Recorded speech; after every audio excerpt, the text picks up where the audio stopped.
என் நெஞ்சில் குடியிருக்கும்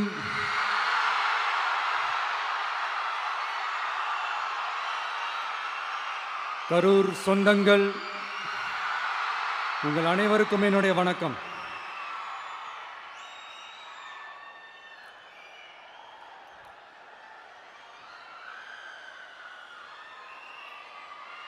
ஒரு மனுஷன் லைஃப்பில் எவ்வளோ பெரிய ஒரு உயரத்துக்கு போனாலும்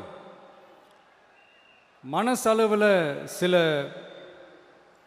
வலிகள், காயங்கள் அதை மறக்க முடியாது இல்லையா? எல்லார் லைஃப்லேயும் அப்படி தான், நமக்கும் அப்படி தான். நிறையா வலிகள், காயங்கள் எல்லாத்தையும் தாண்டி தான் வந்திருக்கிறோம். ஆனால் எல்லாத்தையும் விட ரொம்ப ஜாஸ்தியான அந்த வலியும் அந்த காயமும் எனக்கு அந்த கரூர் சம்பவம் தான்.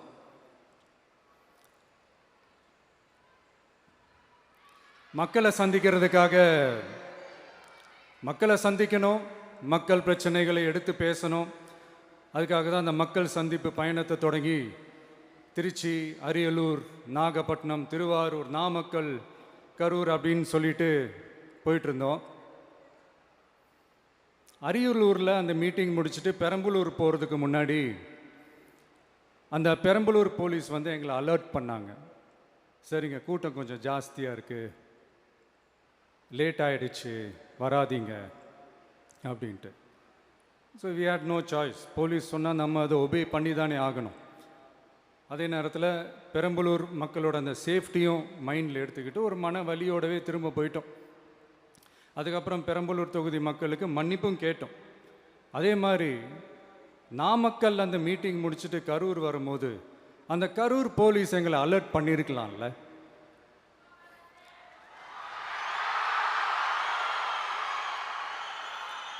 இல்லை சார், இங்கே எதிர்பார்த்ததை விட கொஞ்சம் கூட்டம் அதிகமாக இருக்குது, கண்ட்ரோல் பண்ண முடியல, வராதிங்க. அண்ட் போலீஸ் நினச்சா அவங்க அந்த மீட்டிங்கே கேன்சல் பண்ணலாம். ஏதோ தப்பாக இருக்குது, ஏதோ தப்பாக தோணுது அப்படின்னு நினச்சிட்டாலே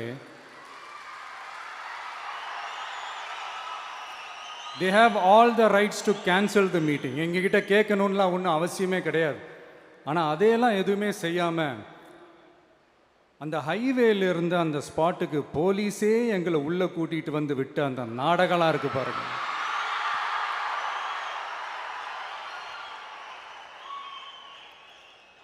நம்பிட்டேங்க, முழுசாக நம்பிட்டேன். அன்னைக்கு இருந்த அந்த கரூர் போலீஸ் பேசும்போது தேங்க்ஸ்லாம் சொன்னேன் அவங்களுக்கு. எனக்கு தெரியாது இப்படி ஒரு நாடகம் நடக்கும். இதுக்கெல்லாம் யார் காரணம்? இதெல்லாம் யார் சொல்லி செஞ்சது?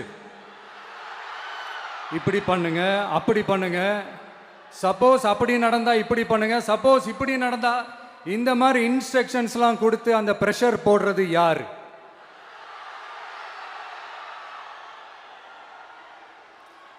அந்த சம்பவத்தில் நம்ம யாரெல்லாம் இழந்திருக்கோம் தெரியுமா? ஒரு டிவியில் என் படமோ பாட்டோ வந்துச்சுன்னா, அம்மா விஜய் மாமா, அம்மா விஜய் மாமா அப்படின்னு சொல்லி அவங்க அம்மா கிட்ட சிரிச்சுக்கிட்டு அந்த டிவி ஸ்க்ரீனை போய் தொட்டு முத்தம் கொடுத்துக்கிட்டு என் அக்கா தங்கச்சிங்களோட தங்க பிள்ளைகளை இழந்திருக்கோம்யா. மழலை கூட சரியா வராதப்போ ஒரு பேப்பர் மேகசினில் என் ஃபோட்டோவை பார்த்தா அது சிரிச்சுக்கிட்டு அந்த கள்ளங்கபடம் இல்லாத அந்த சிரிப்பு, அந்த கடவுள் மாதிரி இருக்கிற அந்த பச்சை பிள்ளைங்களை இழந்திருக்கோம்யா. என் அக்கா, தங்கச்சி, அண்ணன், தம்பி, குடும்ப உறவுகளை இழந்து அந்த வலியோட இருக்கிற என்ன நீங்கள் ஏளனமாக பேசுகிறீங்களா? என் மேலே பழியை தூக்கி போடுறீங்களா? இப்படி ஒரு சம்பவம் நடந்துருச்சு. இது ஏன், எதனால், அதுக்கான பின்னணி என்னன்ட்டு அந்த வலியோட வீட்டில் உட்கார்ந்துட்டு இருக்கிறேன். ஓடி ஒளிஞ்சிட்டான்னு வர சொல்கிறீங்களா? வாயின்னு முன்னிருந்தா என்ன வேணாலும் பேசுவீங்களா?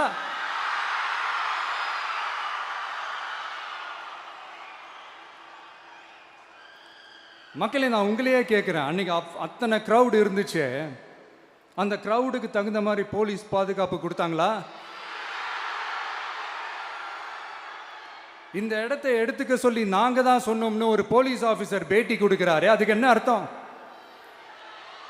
இவ்வளோ வலி, இவ்வளோ காயங்கள் கொடுத்துட்டு பழியை தூக்கி நம்ம மேல போட்டுட்டு அதுல ஒரு அரசியல் ஆதாயம் தேடுறீங்களேயா? இதுல வாய் கூசாம சட்டசபையில ஸ்டாலின் சார் நம்ம மேல திருப்பி விட்டு அங்க ஒரு அரசியல் செய்றாரு. அதுக்கு என்ன அர்த்தம்? நமக்காக வந்திருக்கிற மக்களை காக்க வைக்கிறதுக்கு நான் ஒன்றும் ஆதாயம் தேடுற அரசியல்வாதியெல்லாம் கிடையாது. மக்களுக்காக அரசியலுக்கு வந்தவன் இந்த விஜய். எனக்காக எல்லாமும் கொடுத்த என் மக்களுக்காக எல்லாத்தையும் விட்டுட்டு மக்களுக்காக மட்டுமே அரசியலுக்கு வந்தவன் இந்த விஜய். அவங்களுக்காக நன்றி கடன் செலுத்துறதுக்காக மட்டுமே அரசியலுக்கு வந்தவன் இந்த விஜய். உங்களுக்கு தான் இந்த விஜயை பத்தி நல்லா தெரியுமே. ஆனா நம்ம எல்லாருக்குமே இத்தனை வலிகள் காயங்கள் கொடுத்தா அப்படின்னு கேட்டா என் ஜனம் தான் எனக்கு முக்கியம்.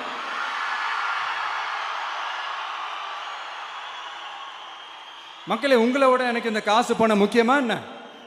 இவ்வளோ குறைகள் நம்ம மேல சொல்றாங்களே, இப்போ நான் சொன்ன மாதிரி அவங்களால ஓப்பனா சொல்ல முடியுமா? அந்த தில்லு இருக்கா, திராணி இருக்கா? ஒரு கிடையாது. ஆனா நம்ம மக்கள் அமைச்சு கொடுத்த நம்ம அரச குறைகள் மட்டும் டிசைனா மாடலா குறைகள் மட்டும் சொல்லுவாங்க. ஒவ்வொரு டிபார்ட்மெண்ட்லயும் அந்த பார்ட்டி ஃபண்ட், அந்த கட்சி நிதின்ற பேர்ல அடிக்கிற கொள்ளையெல்லாம் இந்த தீய சக்தியா இருக்கட்டும், தீந்து போன சக்தியா இருக்கட்டும், ரெண்டு பேரும் மாறி மாறி இதே தான் செஞ்சிட்டு இருக்கிறாங்க. இதுல ஒரு ஹைலைட் காமெடி என்னன்னா, சட்டசபையில் பேசும்போது பார்ட்டி ஃபண்டுன்னு தான் சொன்னேன். அது எந்த பார்ட்டி, என்ன ஃபண்டு, யாரு, என்ன பேரு எதுவுமே சொல்ல. பார்ட்டி ஃபண்டுன்னு சொன்னவனை எடுத்தாங்க பாருங்க ஒரு ஓட்டம். எனக்கே ஃபர்ஸ்ட் புரியல, ஏன்பா ஓடுறாங்க? அப்படி என்ன நம்ம இப்போ சொல்லிவிட்டோம்? அதான் அந்த குற்றம் உள்ள நெஞ்சுக்கு தான் குறுகுறேங்கும். இது எப்படி இருக்கு தெரியுமா? எங்க அப்பா பீரோக்குள்ள இல்லை, எங்க அப்பா பீரோக்குள்ள இல்லை அப்படின்னு சொல்ற மாதிரி. ஐயோ, ஏன் கேட்குறீங்க? இவங்களோட செம்ம கூத்தா இருக்குங்க, செம்ம ஃபன்னா இருக்கு. சென்னையில் ஒரு பாலம் கட்டுறதுக்காக நார்மலாக ஆகிற செலவை விட அதிக செலவில், கிட்டத்தட்ட டபுள் மடங்கு செலவில் ஒரு டெண்டர் ஒன்று விட்டுருக்குறாங்க. அதையெல்லாம் தோண்டி எடுத்து அதெல்லாம் இப்போது கண்டுபிடிச்சி கேன்சல் பண்ணியிருக்கிறோம்.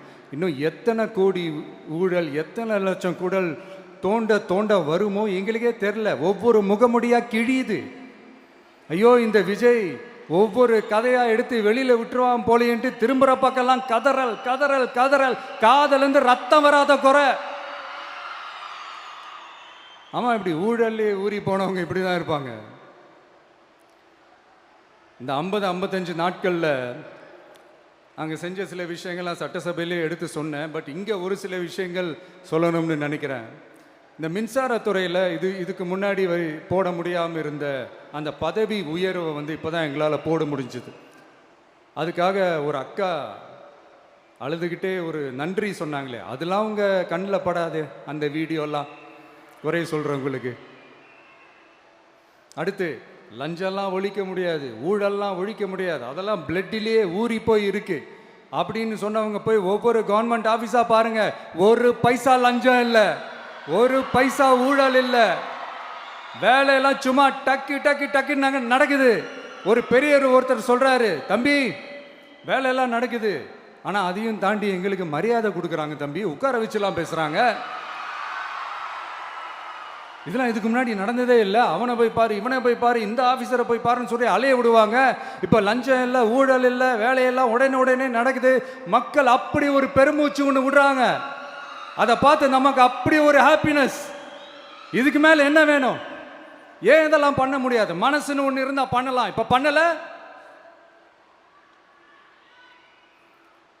அதே மாதிரி இந்த L&T நிறுவனத்தோட 18,600 crore 3 திட்டங்கள் அந்த ஒப்பந்தம், அந்த கையெழுத்து போட்டிருக்கிறோம். கிட்டத்தட்ட 8,200 பேருக்கு வேலை வாய்ப்பு. நான் சொல்கிறது அந்த 3 மாவட்டத்தை சேர்ந்தவங்களுக்கே அவ்வளோ வேலை வாய்ப்பு. குறுவை சாகுபடிக்காக 134 கோடியில் அந்த சிறப்பு தொகுப்பு திட்டம் அறிவிச்சிருக்கிறோம் நம்ம விவசாயிகளுக்காக. இப்போவும் சொல்கிறேன், நம்ம விவசாய பெருமக்களே, உங்களோட இந்த அரசு கூடவே நிற்கும். பெண்கள் பாதுகாப்புக்காக சிங்கப்பெண் அதிரடி படை, அது உங்களுக்கு நல்லா முன்னாடியே தெரியும். வரப்போகிற அறிஞர் அண்ணா அவர்களுடைய பிறந்த நாளில் உங்கள் அண்ணனுடைய அரசில் தாய் மாமன் தங்க மோதிர திட்டம் அறிவிக்கப்படும். இதெல்லாம் கேட்டாங்களே, வாக்குறுதி கொடுத்தீங்களே, என்னாச்சு என்னாச்சுன்னு. இந்த தீய சக்தி மாதிரி ரீல் தாய் மாமன்லாம் கிடையாது, ரியல் தாய் மாமன். எப்படி ரியல் தாய் மாமன்.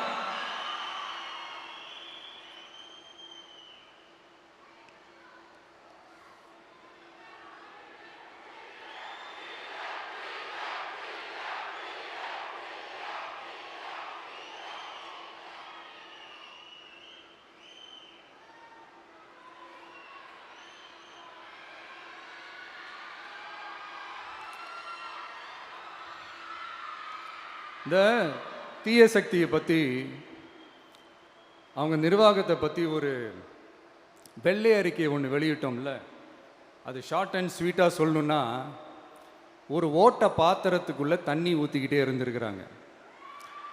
பாத்திரம் எம்டியாகவே இருந்திருக்கு, ஆனால் ஊற்றின தண்ணி தான் எங்கே போச்சுன்னு தெரில. கடவுளுக்கு தான் வெளிச்சம். அது மாதிரி இப்போ நம்ம சொன்னதெல்லாம் சும்மா ஒரு சாம்பிள் தான். இன்னும் வரப்போகிற நாட்களில் உங்கள் அரசனுடைய அந்த விஸ்வரூபத்தை நீங்கள் பார்ப்பீங்க. அடுத்து வாயத்தொரங்க சிஎம். அடாடா, உங்கள் சிஎம்ஐ நெஞ்சிலேயே குத்திட்டு வந்தீங்க பாருங்க, அதெல்லாம் வேற லெவல். பேசுங்கன்றீங்க, பேசுனா எந்திரிச்சு ஓடிடுறீங்க. இனிமேல் பேச ஆரம்பிக்கிறதுக்கு முன்னாடி என்ன பண்ணணும் அப்படின்னா, ஒரு நண்பர் ஒருத்தர் சொன்னார், மாண்புமிகு பேரவைத் தலைவர் அவர்களே எல்லா டோரையும் இழுத்து லாக் பண்ணுங்க அப்படின்னு சொல்லிட்டு தான் பேச்ச ஆரம்பிக்கணும் போல் இருக்கு. ஏன்னா பேசிருக்கும் போதே எந்திரிச்சு ஓடிடுறாங்க. 5 நிமிஷம் பேசினதுக்கே குளத்தூரில் கொத்து பரோட்டா போட்டாங்க. இதுக்கு மேலே பேசினா மொத்தமாக முடிஞ்சிடும், பார்த்துக்கங்க. நாம் அரசியல் பேசினா விஜயெல்லாம் அரசியல் பேசலாமா அப்படிங்கிறது. சரிப்பா, நமக்கு எதுக்கு வம்பு, நம்ம பாட்டுக்கு நம்ம வேலையை பார்ப்போம், எதுக்கு அவங்கள பற்றி பேசிக்கிட்டு அப்படின்னு இருந்தால் விஜய்க்கு அரசியலே பேச தெரில அப்படிங்கிறது. இப்படியே மாறி மாறி மேகதாது அணையை பற்றி என்ன தெரியும், விஜய் அதை பற்றி பேசலை.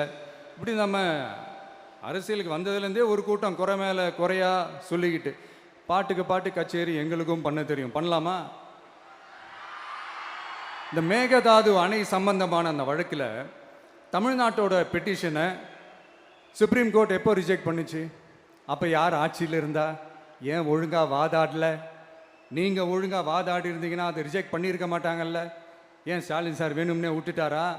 ஏன் இப்படிலாம் கேள்வி கேட்கலாமா? இப்படிலாம் கேள்வி கேட்டால் தான் மேகதாது அணையை பற்றி பேசுனதா அர்த்தமா? ஏன் அந்த ஸ்டேட்டு சிஎம் பேசுகிறாரு, நீங்கள் ஏன் பேசலை அப்படின்னா, நம்ம ஸ்டேட்டோட உரிமையை எங்கே நிலைநிறுத்தணுமோ அதுக்காக வேலை பார்க்குறது மட்டும்தான் முக்கியம். சும்மா சவால் விட்டுக்கிட்டு சீண்டிப்பார், நான் யார் தெரியுமா, தொட்டுப்பார், இப்படிலாம் பேசிக்கிட்டு இருந்தால் வேலைக்கு ஆகாது. சும்மா பேசி பேசி பிரச்சனையை வளர்த்துக்கிட்டு யார் மேலேயாவது பழியை தூக்கி போட்டுட்டு அப்புறம் மக்களை அம்போன்னு தெருவில் விட்டுட்டு இப்படி தான் ஒரு அரசியல் பண்ணணும்னா அந்த அரசியல் நமக்கு தேவையும் இல்லை, அதை நம்ம செய்யவும் போகிறதில்ல. Talk less work more mode தான், அதுதான் நம்ம பாலிசியே. அதனால தான் சட்டசபையில் அந்த அரசினர் தீர்மானம்னு சொல்லி ஒன்று கொண்டு வந்தோம். அது எப்படி டு டேக் இட் ஃபார்வர்ட், எப்படி கொண்டு போகணுமோ அதை சரியாக செய்வோம். சென்ட்ரல் கவர்மெண்ட்லேருந்து அந்த டீலிமிட்டேஷனை திரும்ப கொண்டு வர போகிறதா ஒரு பேச்சு ஒன்று அடிப்படுது. யார் என்ன டீலிமிட்டேஷன் கொண்டு வந்தாலும் தமிழ்நாடு அது ஒத்துக்காது. நமக்கான இடத்த யாரும் பறிக்கவும் முடியாது, அது பறிக்கவும் விட மாட்டோம். இப்படி நாம் இருக்கும்போது இந்த தீய சக்தி திமுக எங்கே போய் நிற்குது, யார் கதவை தட்டிக்கிட்டு நிற்குது, அது உங்களுக்கே நல்லா தெரியும். மக்களே, இந்த தீய சக்தியும் தீந்து போன சக்தியும் வேறலாம் இல்லை, கூட்டு களவாணிங்க. சொல்ல முடியுமா அவங்களால? எங்களுக்குள்ள ஒட்டும் இல்லை, உறவும் இல்லை, அறிவிக்க முடியுமா, நிரூபிக்க முடியுமா?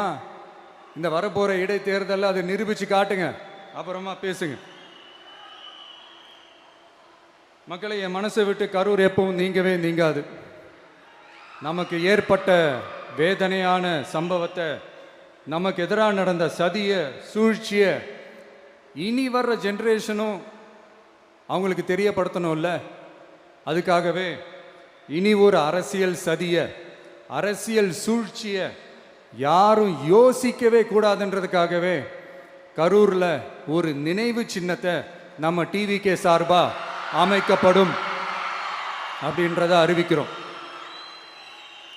அப்புறம் கரூர்லேருந்து ஒட்டுமொத்த தமிழ்நாட்டு மக்களுக்கும் சொல்கிறேன், உங்கள் டிவிக்கு அரசு உங்களுக்காகத்தான் உழைக்கும்.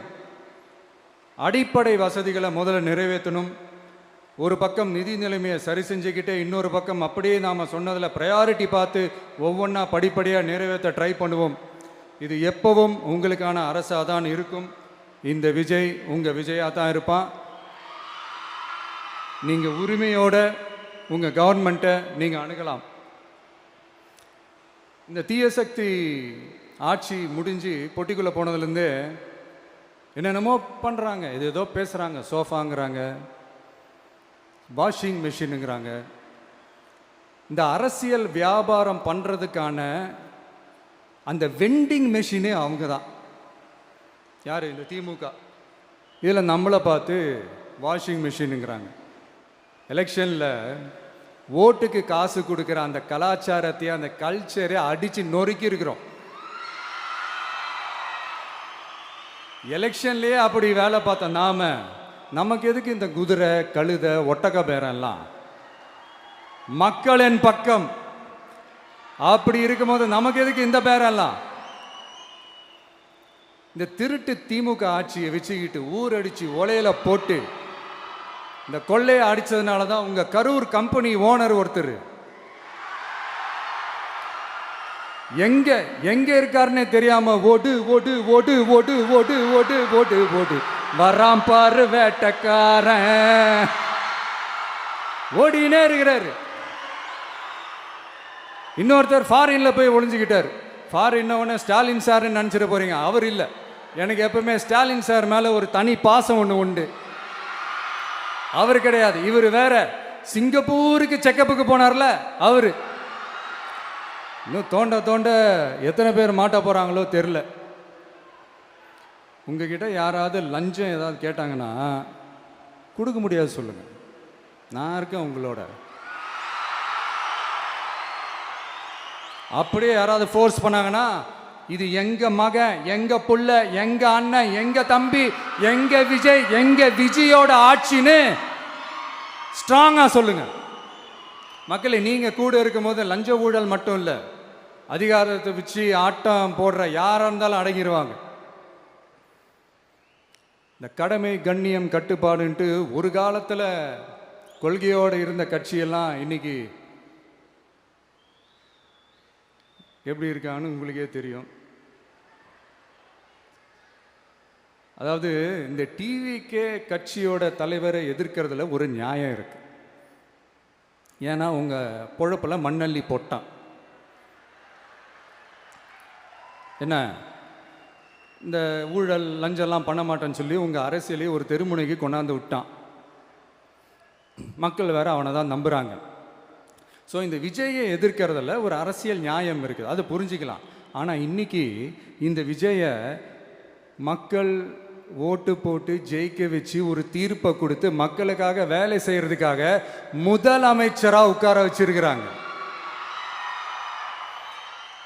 என்னமோ இன்னமும் நீங்க தான் ஆட்சியில் இருக்கிற மாதிரி விஜய் கரூருக்கெல்லாம் போகக்கூடாது, விஜய் இங்க போகக்கூடாது, அது செய்யக்கூடாது, இது செய்யக்கூடாதுன்னு எனக்கு புரியலையே. ஆட்சியில் இருக்கும் போது தான் இவ்வளோ கட்டுப்பாடெல்லாம் போட்டீங்க, எஸ்ஓபிஸ்லாம் போட்டீங்க, ஸ்டாலின் சார் ஆப்ரேட்டிங் ப்ரொசீஜர்லாம் போட்டீங்க. இப்போவும் அதே பண்ணிட்டு இருந்தீங்கன்னா என்ன சார் நியாயம்? இல்லை, நான் தெரியாமல் தான் கேட்குறேன். இன்னும் கனவுலையே இருக்கிறீங்களா? முதல்ல முழிச்சு வாங்க, ரியாலிட்டிக்கு வாங்க. உங்கள் ஆட்சியெல்லாம் வீட்டுக்கு போய் டிவிக்கேன்னு ஒரு ஆட்சி வந்து ரொம்ப நாள் ஆச்சு. ஒழுங்கா படி என்று சுப்ரீம் கோர்ட் ஓங்கி மண்டேலியே நறுக்கு நறுக்கு நறுக்கு என்று செம்மட்டியாலே அடிச்சும் இந்த திமுக முழிச்சிக்கல அப்படின்னா அப்போ கொஞ்சம் கஷ்டம்தான். வெற்றி தோல்வியெல்லாம் அரசியலில் சகஜம் சார். அதுக்காகலாம் வெறி பிடிச்சி இந்த பதவி வெறி பிடிச்செல்லாம் அலைய தேவையில்லை. நல்ல விதமாகவே சொல்கிறேன், நியாயமான அரசியல் பண்ணுங்க. ஓ, அதுதான் உங்களுக்கு தெரியாதுல்ல. இந்த தீய சக்தி திருத்தவும் முடியாது, அவங்களா திருந்துவாங்கன்னு பார்த்தா அதுவும் நடக்க போகிறதில்ல. அதனால வரப்போற இடைத்தேர்தலில் மக்களே இந்த தீய சக்தி திமுகவை நல்லா வெச்சு வெளுத்து விடுங்க. கான்பிடண்டா இருங்க மக்களே, நல்லதே நடக்கும், வெற்றி நிச்சயம். மீண்டும் சந்திக்கும் வரை நன்றி, வணக்கம்.